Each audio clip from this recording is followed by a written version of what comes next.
Pertama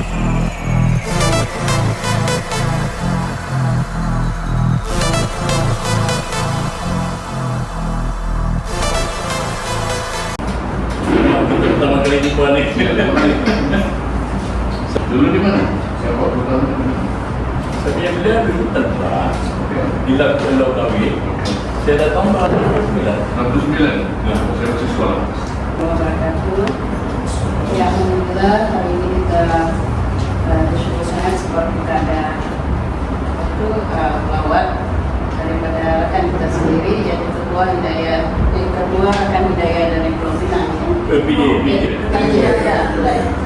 Tadi Jaya. Haji Razali dan juga bersama dengan Haja. Ya, dan kita tujuannya adalah untuk berkenan, mesra dan juga untuk berfungsi ya. Konservasi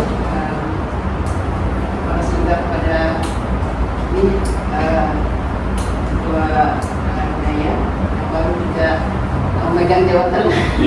Baru juga ditemukan di pabrik di desa Interpapar. Ya, jadi itu saya mohon setelah alhamdulillah untuk memberikan sedikit kata-kata awal. Bismillahirrahmanirrahim. Alhamdulillahirrahmanirrahim. Wassalatu wassalamu ala sayyidina Muhammad sallallahu alaihi wa ala alihi wa sahbihi ajma'in. Kuntum khayra ummatin ukhrijat lin-nas ta'muruna bil ma'ruf wa tanhauna 'anil munkar wa tu'minuna billah. Ya ayyuhalladzina amanu taqullaha haqqa tuqatih wa la tamutunna illa wa antum muslimun. Assalamualaikum warahmatullahi wabarakatuh. Jadi alhamdulillah kita ucapkan syukur sebanyak-banyak kepada Allah Subhanahu wa taala dengan limpah kurnia izin dan hidayahnya kita telah dapat dipertemukan dengan rakan kita seperjuangan dalam hidayah ini, Tuan Razali Muhammad daripada RH Petaling Jaya. Mudah-mudahan kita akan percaya Jaya.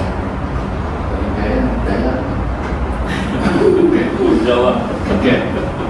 Jadi beliau dengan istri ya, Tuan Haji Zaitun. Dua tadi atau asal dari Saya dari Kuala Lumpur. Oh, orang KL, orang Gombak. Oke.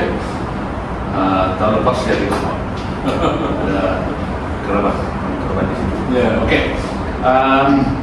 Untuk makluman saya bagi gambaran sedikit apa yang kami ada di sini. Yang sebenarnya untuk makluman Tuan, RH Papar ini baru saja ditujukan. Satu sebulan berikan, sekitar sebulan. Ya, baru lagi. Tetapi alhamdulillah kami diberi kemudahan oleh Allah SWT. Sejak dari penubuhan itu sampai sekarang ini semuanya berjalan dengan di luar jangka. Oke, dapat sambutan, dapat sokongan daripada ahli-ahli hidayah ini. Dan saya pun tidak tahu yang sebenarnya pada mulanya, Tuan ya, saya tidak tahu yang hidayah ini ada di Papar. Saya orang Papar, tapi lama saya tidak tahu. Setelah saya jumpa dengan Ustazah Syuhada, dia orang hebat di hidayah Papar. Saya jumpa dia ini sekitar 6 bulan yang lalu, sekitar itulah perjumpaan itu Tuan, digerai makan, tidak ada dari sini. Saya di satu meja, dia dengan kawannya, satu meja, saya tidak kenal sudah sekarang kawannya itu. Jadi di sini kami berbicara,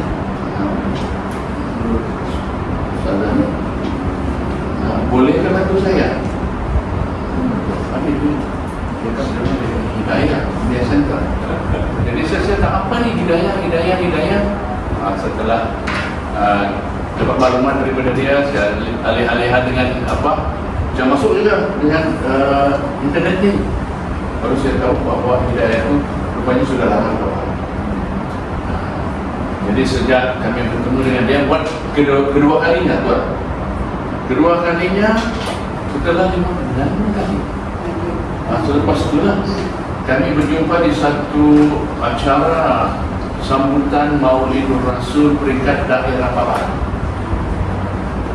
Jadi diorang ni alhamdulillah diorang sudah kukuh, ahli ramai betul ahli dia, sehingga diorang dapat menubuhkan terlibat dalam perarakan Maulidur Rasul. Gerakan ni dewan itu lebih kurang adalah barangkali dengan ke-1 kilometer. Jadi diorang ni handal-handal ni tuan, handal-handal boleh berjalan. Saya pun barangkali kalau boleh berhenti di tengah jalan saya berhenti. Panas lagi. Jadi sampai situ masing-masing ada masuk ke dalam dewan. Jadi mungkin dalam kena nampak saya ni apabila secara kebetulan Allah anugerahkan dengan pilihan orang pilihan jabatan kuasa, saya dilantik dipilih sebagai tokoh Maulidur Rasul di daerah. Jadi barangkali dalam tengok dia minta sudah turun sama-sama pulang ni, jumpa lagi tengah jalan. Kemudian tengah jalan, jadi bila lagi Ustaz mau tolong, menagih lah ni, orang Papua bilang menagih kan. Bila lagi Ustaz mau tolong, Ustaz mau tolong. Bisa kalau mengelak 2-3 kali tu orang Papua bilang kurang. Jadi daripada itu sampai sekarang ni, dari mula saya datang memang sudah saya buat program sini ceramah dan mengikuti apa yang dijadwalkan di sini, saya ikutlah. Jadi sampailah kepada penubuhan Arakan Hidayah. Jadi orang melantik saya sebagai ketua Arakan Hidayah, ya Ustazah Arakan Hidayah. Jadi alhamdulillah saya didedahkan kepada beberapa program yang sekarang dan akan datang. Jadi mengadakan, jadi dipersenggarakan dengan beberapa orang pemimpin-pemimpin hidayah dan rekan hidayah dari pusat melawat di sini. Minggu lepas kalau tidak silap dengan Tuan Haji Noli. Di sini. Jadi berjumpanya itu di KK lah. Dia mau secara mau pergi Papua, tapi ada oleh kerana beberapa halangan, dia orang yang sibuk. Jadi kami jumpa di pusat camp KDMRS di situ, di situ. Jadi mudah-mudahan kami akan dapat ilmu, akan dapat perkongsian daripada Tuan. Kerana kami maklumlah orang Papua memang terpencil betul, dia bukan ilmu pun kurang, maklumat pun kurang dapat. Jadi mudah-mudahan apa yang Tuan bawa ini akan dapat manfaat bagi kami. Bismillahirrahmanirrahim. Assalamualaikum warahmatullahi wabarakatuh. Terima kasih Haji Syahada, jadi yang dimuliakan ke Ketua Hidayah Center Papar, Ustaz Amri, dan juga Ustaz Zulkifli, dan juga semua rakan hidayah di Papar. Saya sebenarnya jadi bukan baru di Papar dan juga di Sabah. Jadi macam tadi saya kasih tahu, saya datang, saya ingat lagi, saya sampai di Kota Kinabalu pada 25 hari bulan 12 tahun 69. Semenanjung ada 2 orang tak salah saya. Bukan pasal diorang ni pandai masak kan. Jadi tapi kebanyakan diorang ni sudah kahwin sama ahli, jadi sekarang tinggal dengan keluarga di kampung bawah saya. Jadi hasrat sebenarnya saya datang ke Papua menjumpa mereka. Mereka ini macam keluarga sudah, bukan? Itulah dia. Jadi sebab kenapa jadi kami mau datang, sebenarnya mau jumpa mereka. Kemudian saya fikir balik, kenapa tidak saya datang ke Hidayah Center? Saya pun sebenarnya orang baru juga dalam Hidayah Center. Sebab saya bila saya tidak kerja, saya sudah tanya diri sendiri, apa aku mau fikir? Jadi saya fikir tentang dakwah. Tentang dakwah. Jadi bila fikir tentang dakwah, saya pergi ke Yadim, Yayasan Dakwah Islam yang mereka. Tapi bila saya tanya mereka, dia sudah selidik, mereka tidak bikin macam mana Hidayah Center bikin. Jadi saya masuk 3, saya masuk Hidayah Center, saya masuk Jamaiyah, saya masuk dengan satu lagi Majlis Dakwah Negara. Tapi Majlis Dakwah Negara saya sudah keluar. Ada sebab. Jadi saya mau fokus. Tapi bila saya tengok Hidayah Center ni, saya lebih suka Hidayah Center. Jadi kenapa saya datang? Kerana apa, saya mau satu ketua masalah perkongsian. Dari mana kita baru, kita belajar antara satu sama lain. Kalau kita sendiri, kita tidak belajar. Bukan? Jadi itu dia. Jadi itu yang semalam saya kami di Hidayah Center, minta maaf. Saya lupa dengan isteri saya. Minta maaf. Ini nanti balik kena marah dia. Lawan saya. Isteri saya ada satu, jadi dia lah yang kata orang pertama yang tolong keluarga dalam berniaga. Bukan? Jadi itulah yang bawakan untuk teman. Jadi beliau pun sudah lama, sudah cukup faham. Bukan? Jadi balik pada soal Hidayah Center. Jadi saya pun baru dilantik Ustaz sebagai rakan Hidayah PJ. Bukan? Jadi tanggungjawab agak bersalah maklumlah. Bukan? Sama PJ agak luas kawasan, kepadatan penduduk dia ramai. Bukan? Tapi cabaran kita tu, itu Allah bagi tu. Sebenarnya Allah bagi rezeki. Apa dia rezeki? Selamat akhirat. Itu kita terbiasa dapat. Tarik mereka, bagi hidayah kepada mereka, bukan? Mereka menjadi sebagian daripada kita, keluarga kita. Itu salah kita tu. Baik pada siapa saja, kalau yang baru mu'alaf apa semua tu, tuan-tuan semua ada kekuatan. Masing-masing ada kekuatan. Ada ilmu, ada cabaran dia. Itulah balik pada itu.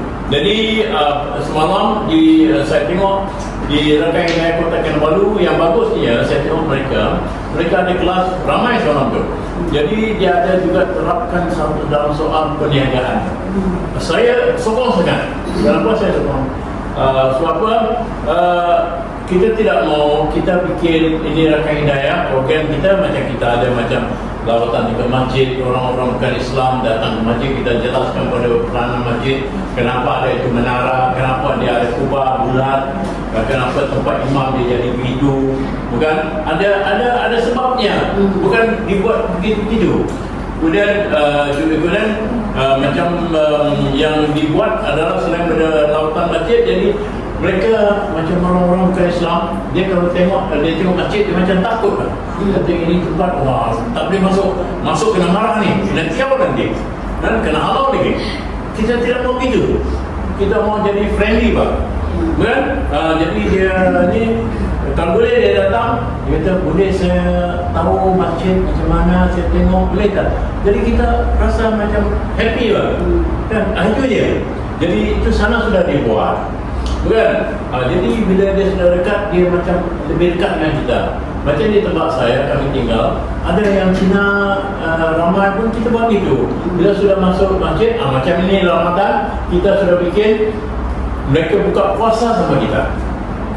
Mula-mula datang kita bagi jelas sedikit tentang agama kita, lawatan masjid tak lama, mungkin dalam 10 minit. Buat penjelasan sedikit tentang solat dan semua. Kemudian dia buka puasa.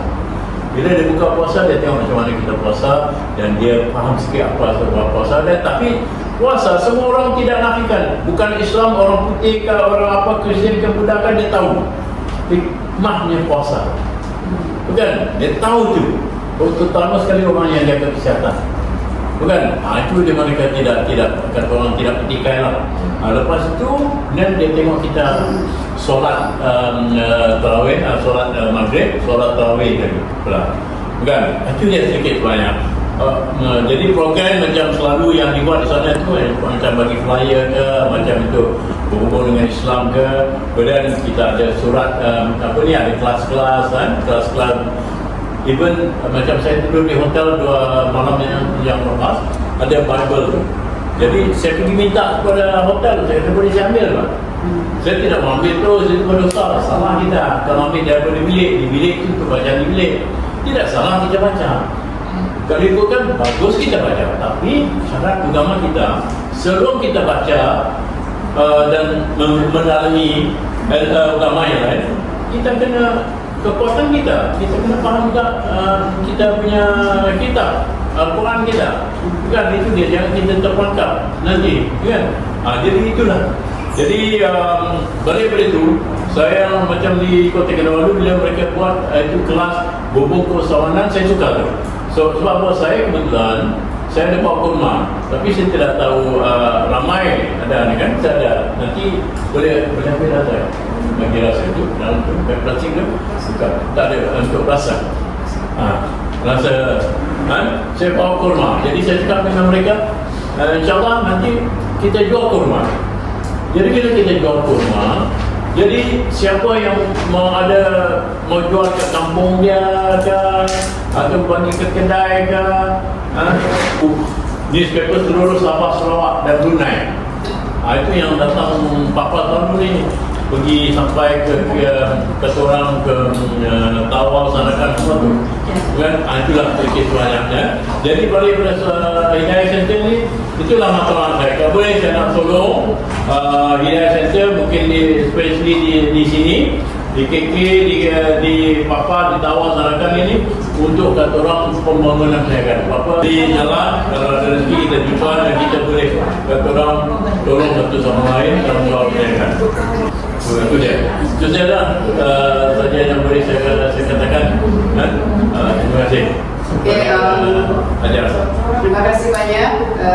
Kita ucapkan terima kasih banyak kepada Haji Pak Nama atas perkongsian beliau tadi tentang perjalanan dari awal sampai ke tugasan dia sebagai ketua Rakan Hidayah kan. Ya. Jadi untuk makluman Pak Haji, di Paparni kelas Hidayah Center memang diterajui oleh Ustaz Amri. Dia yang akan membimbing saudara baru di sini di dalam Iqra, Rama dan juga Quran. Okay? Dan dibantu dengan beberapa ustaz yang ada yang sentiasa bersama dengan beliau. Dan kelas di sini ini dalam 1 minggu sentiasa ada. Hari Jumaat pun ada, besok pun ada, hari Kamis, Jumaat dan juga Ahad. Dan untuk kawan-kawan tu nanti Hidayah Center ini pun ada cabang di luar, di kampung, ada juga kelas di situ. Jadi sebenarnya Rakan Hidayah ini memang ada dari dulu, cuma tidak berapa aktif. Dan sekarang ini mudah-mudahanlah dengan adanya Tuan Haji yang banyak pengalaman, dan Hidayah Center Papar juga pernah menerima anugerah cemerlang NGO yang paling banyak dilaksanakan di daerah. Jadi bersyukurlah. Jadi ini pun satu cara kita memimpin kepemimpinan seseorang. Ya, kemarin tu ada 3 hari kami mengikuti ESQ program training ESQ tentang leadership. Jadi di situ perlulah kalau macam kita menjadi seorang pemimpin, kita perlu untuk menghadiri. Jadi itulah, jadi terima kasih banyak sekali lagi Tuan Haji. Terima kasih melawat kami walaupun sekejap, tapi sekurang-kurangnya kita dapat kenalan. Dia orang punya komitmen. Ini ya. Orang punya komitmen. Saya sangat Bagus. Jadi mudah-mudahan saya berdoa, harap setinggi harap kepada Allah SWT, mudah-mudahan komitmen kami akan terus membesar, terus meninggi, agar dakwah dan daripada paparnya hingga ke seluruh Sabah ni, harapan kami agar dapat berjaya, bukan mengajar yang sudah sedia ada orang-orang, tetapi juga akan menarik sahabat-sahabat, kaum kerabat yang belum lagi dapat hidayah. Jadi kita akan cuba menarik mereka supaya menyertai agar mereka dibelah dulu. Jadi jadi itu harapan kami. Dan mudah sedikit barangkali Tuan Haji di sini banding dengan Semenanjung, mudahnya kami berdakwah di sini. Dari segi kekeluargaan, struktur kekeluargaan pasal kadang-kadang dia orang ni ada yang murut, ada yang kerasan. Jadi kita boleh gerak dengan rapat. Ya. Dengan rapat. Jadi yang lebih efektif dia orang sendiri membawa keluarganya untuk ke jalan ini daripada kami yang original ini bercakap. Yang paling berkesan adalah mereka sendiri turun ke bawah, ke kampung, ke kawasan untuk bercakap tentang dakwah. Dan kita ni kan mungkin kurang lagi, tapi dia orang ni ada untuk makluman Tuan Haji ya, Ustazah Syuhada ni dia orang nombor 3 tertinggi di gereja dulu. Dan dia mengajar, dia macam kita beri khutbah, tapi dia tu masuk. Tapi alhamdulillah Allah SWT telah bagi hidayah pada dia sehingga boleh bersama-sama.